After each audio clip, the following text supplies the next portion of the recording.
তথ্য ও সম্প্রচার উপদেষ্টা নাহিদ ইসলাম বলেছেন, গণমাধ্যমের স্বাধীনতা নিশ্চিত করা হবে, সেজন্য স্বাধীন গণমাধ্যম কমিশন করার কথা ভাবছে সরকার। এছাড়া সেন্সর বোর্ড পুনর্গঠন করা হবে বলেও জানান তিনি। বিদ্যমান যে আইন এবং বিধিনিষেধগুলো আছে সেগুলোতে যদি সংস্কার আনার প্রয়োজন মনে করা হয়, সেগুলো আপনাদের সাথে আলোচনার মাধ্যমে আমরা এই বিষয়ে উদ্যোগ নিব।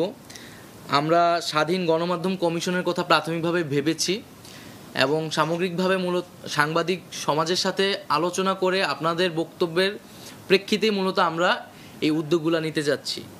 দ্বিতীয়ত হচ্ছে সেন্সরের বিষয়টিও আমরা পুনর্বিবেচনার কথা ভাবছি এবং যেই অভিযোগগুলো এসেছে বা যেই ছবিগুলো এখনও আসেনি সেন্সরের কারণে, সেগুলো নিয়ে আমরা দ্রুতই বসবো। সেন্সর বোর্ডটাকে আমরা পুনর্গঠন করব খুব দ্রুততার সাথে, এবং যদি সেন্সর বোর্ড না থাকার দাবি যেটি, সেটিও আমরা আলোচনা করে সেটার যৌক্তিকতা অনুযায়ী সিদ্ধান্ত নিব।